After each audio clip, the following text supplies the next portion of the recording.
received a couple of nerfs recently. Less interesting, the Rise, but... This composition is probably the least interesting. It's the classic Rise-Gnar combination. We've been seeing it for many, many years. Looking over the other side, though, you've got the craziness of the Kale and maybe an Ekko that can win a game as well. Yeah. So we've got a lot of posturing so far as the Ocean Drake has been started. Good body slam comes in there as Steel doesn't necessarily know what he wants to be doing here as the Dragon's going to once again get upset. Phase dive over the wall, waits for it to come off cooldown. True shot barrage! Flash and ult! has to use the ultimate to get out of the way. He used the flash as well. Yes! Flashed on I the feel spot. like you only needed to use one of those as he dashes around and that Steel falling down. First blood going over to Odi for ISG, but I have to feel like that was mostly a mistake. Yeah, just a disastrous scenario. And I was going to say... No. We're going to have a look at it one more time as Steel, phase dive off cooldown, nice. Yep. And then, that hurts. it does. That hurts. An Ocean Dragon, likely one of the worst dragons to be stuck in the pit with, you know? Even down with the Realm Warp, they just wander out. Steel. Okay, Odi finds a nice body slam. Steel getting taken down. Solo true shot again. Can't dodge it this time. Doesn't have either of those cooldowns, of course. A sliver of a CDR bar there from the Ekko ulti, and he cannot, right? Like in terms of, yes, it's just slow. Okay, ulti for ulti. But Odi is here. Predator has been popped. Flashed like 5 seconds from cooldown, but they're still looking for the dive. Yeah, we're going to find the barrel into the wall. Udapon underneath the turret now as Isserus Gaming not going to go for the dive.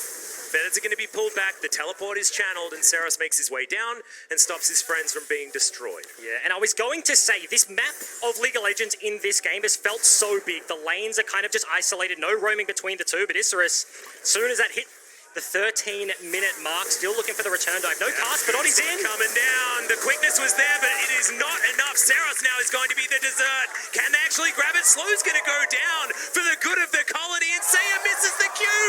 Oh no, it's a disaster. Seros with the outplay under the Atatar bottom lane, and the fadeaway jump shot barrel is not going to be enough, and the Mystic shot goes wide. What a disaster. That looked like complete disaster there for DFM, but Seros definitely a big swing back for this one. Now let's have a look at it one more time from Seros' perspective. Nice flash. Very, very good. Dodging out. Start a step on the Rise. Q coming flying out. Dodges the Ezreal and the second one as well. Third onto the Rise. Seros on a Karma. This isn't an Akali. It's not an Aurelia just dancing all over the place. He's just that's sick. Yeah, he certainly locked that one down.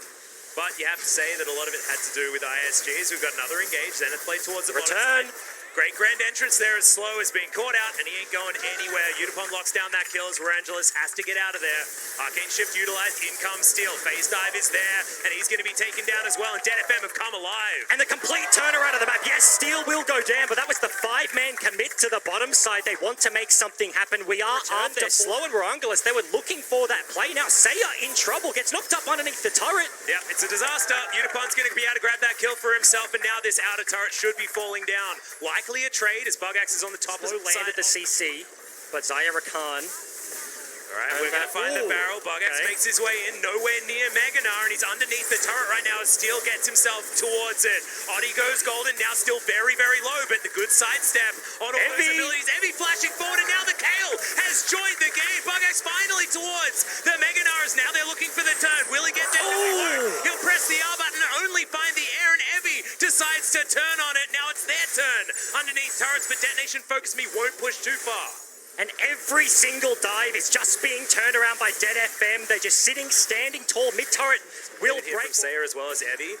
Could be a gank opportunity. Good boomerang is going to land. Can Bugax actually survive for long enough? But he's got that tanky build.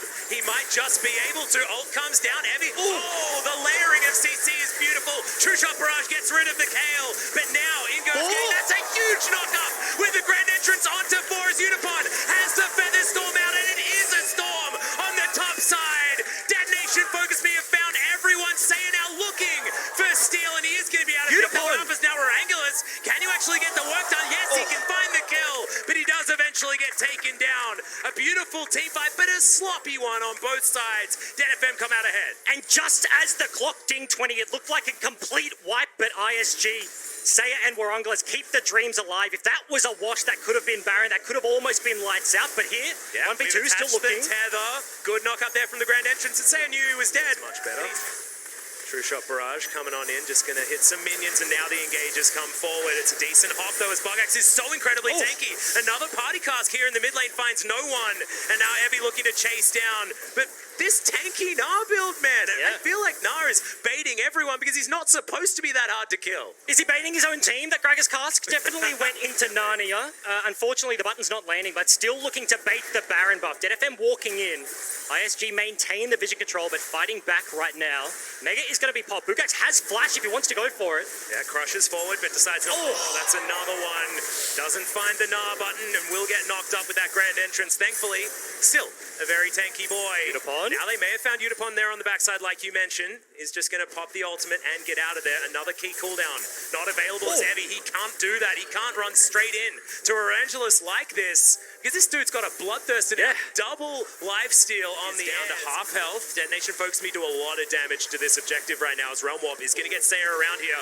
The pull off is Steel very, very low, but the quickness dives on in. Gang gets out. The Divine Judgment is going to be there. The hop into the crush, and Bogax is going to be safe for the moment. The re-engage from Slow, but Evie is still at True Shot Barrage is going to take him down to his Guardian Angel, and where Angelus is still at full health. Finally, Utapon finds himself a kill as the resurrection comes through from his GA, and where Angelus finds the extra kills in the back end. This could be it. He's so big, so much lifesteal. Goes down very, very low and isn't going to be taken just yet as the Mantrid Q is going to go just wide. Honey Fruit is delicious and will keep the Ezreal afloat for now as Sayer and Slow are looking for Gang and Seros. Detonation folks, they need to try Look at the Ocean Dragon. So much HP back.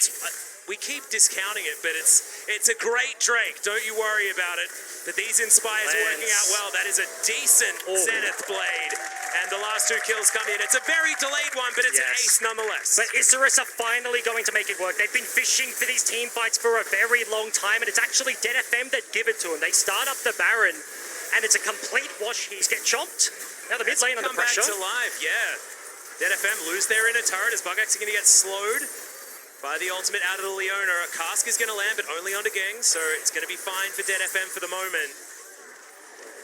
Isurus Gaming just getting that poke in off the side of this one. Seiya is gigantic. He's got the coolest hat and a pretty sweet book there as well. Thankfully, LS not here to get upset about it. And Molder Reminder is completed from Rorangelus, and he's doing about as much damage as he can possibly do.